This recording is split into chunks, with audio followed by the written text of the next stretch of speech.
The Interior Designer Library contains over 100 different photos, painting, and prints for your interior design. To begin, we will need to place a frame for our print. To access the Frames library, click on Furnishings Interior, Interior Accessories, then Frames. Select the detailed frame, then click to place on our wall. Now that we have our frame, let's click on the Material Painter and open the Artwork library to see what options we have for paintings, photos, or prints. We'll open the Paintings library and select a Monet.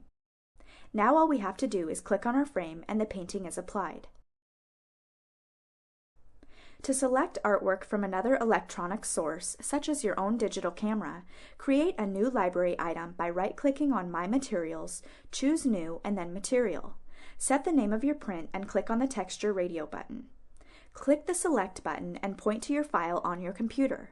Since we only want one picture on a surface, we will set the width to 0. Select OK. By using the Material Painter, you can apply the material to a frame using the same steps at the beginning of this video. You can now place any custom artwork for your designs.